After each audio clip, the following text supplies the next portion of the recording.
Olá! Hoje a gente vai mergulhar de cabeça em um dos livros mais importantes da história dos investimentos: Ações Comuns, Lucros Extraordinários. Vamos explorar a fundo a filosofia de Philip Fisher, um cara que não só escreveu um guia, mas que mudou fundamentalmente o jeito que os maiores investidores do mundo enxergam o crescimento.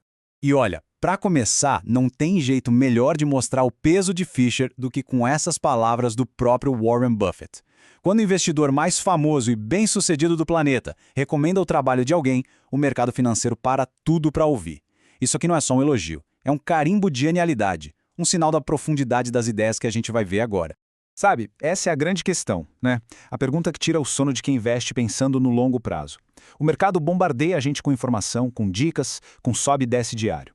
A filosofia do Fisher é como uma bússola nesse caos todo, ensinando a gente a focar no que realmente importa, no sinal e não no ruído. Então, qual vai ser o nosso caminho hoje? Primeiro, vamos entender quem foi Philip Fisher. Depois, vamos decifrar o famoso método de investigação dele, o Scuttlebutt. Na sequência, a gente analisa o checklist de 15 pontos, a sua filosofia de compra e, por fim, o legado incrível que ele deixou. Vamos deixar uma coisa bem clara. Philip Fisher não foi só mais um nome no mercado. Ele foi um verdadeiro pioneiro do que hoje a gente chama de Growth Investing, ou seja, o investimento em crescimento. A sacada dele era identificar empresas inovadoras com potencial de dominar seus mercados por décadas. E o legal de ver essa linha do tempo é que a gente percebe que as ideias dele não são uma modinha, né? Ele publicou o principal livro em 1958 e continuou refinando a sua filosofia por mais de 20 anos. Isso mostra que os princípios dele são fundamentos sólidos, que valem em qualquer época. Ok, agora a gente chega no coração da estratégia do Fisher, o método Scuttlebutt. E isso não é uma fórmula matemática, pessoal, é uma arte. É o que separa quem apenas lê um relatório e quem realmente entende um negócio. É sobre se tornar um verdadeiro detetive empresarial. Mas, afinal, o que é esse tal de Scuttlebutt? Pensa assim, é a busca por informação de bastidor, de primeira mão. Enquanto a maioria se baseia em relatórios de analistas e notícias, o Fisher ia para a rua. Ele dizia que a verdade sobre uma empresa não estava nos gráficos, mas sim nas conversas com quem vive aquela empresa no dia a dia. E como se faz isso na prática? Olha só os passos. Conversar com concorrentes te mostra o quanto uma empresa é respeitada ou temida. Ouvir os clientes revela a verdade sobre a qualidade do produto. Fornecedores te dão pistas sobre a saúde financeira. E os funcionários? Eles contam o que acontece nos bastidores, sem filtro. Juntando tudo isso, você tem uma visão 360 graus do negócio. Beleza. A gente foi para a rua, conversou com todo mundo, coletou um monte de informação. E agora? Como organizar tudo isso? É aí que entra a genialidade estruturada do Fisher. Ele criou um framework, um checklist com 15 perguntas para guiar a análise. 15.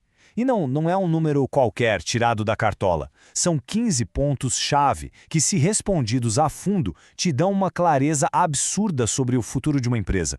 É um processo rigoroso, feito para separar as empresas que são boas daquelas que são fora da curva.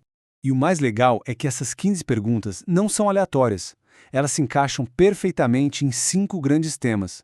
Elas cobrem o potencial do mercado e do produto, avaliam a qualidade da gestão e da equipe, medem a eficiência das vendas e da operação, investigam as finanças e as margens de lucro e, talvez o mais importante, checam a integridade de quem está no comando. Se a gente tivesse que resumir a essência dessas 15 perguntas em uma só, para capturar a alma da coisa toda, seria esta: o que a sua empresa faz que os concorrentes ainda não fazem? Essa pergunta vai direto no ponto da vantagem competitiva. Não é sobre ser um pouquinho melhor. É sobre ter algo único, difícil de copiar. Certo. A investigação está feita, a empresa passou com louvor no teste das 15 perguntas. E aí? O que se faz agora? Bom, a resposta do Fisher é, digamos, radical. Ela vai contra quase tudo que a gente ouve por aí sobre o mercado. E aqui a gente vê o choque de dois mundos. De um lado, o que todo mundo fala no mercado. Compre na baixa, venda na alta, diversifique o máximo que puder. Do outro, a filosofia de Fisher. Encontre empresas excelentes e segure para sempre. Concentre seus investimentos naquilo que você conhece profundamente. E qual é a lógica por trás dessa ideia que parece tão contraintuitiva? Para Fisher, o maior risco não é ter poucas ações, mas sim investir em negócios que não se entende de verdade.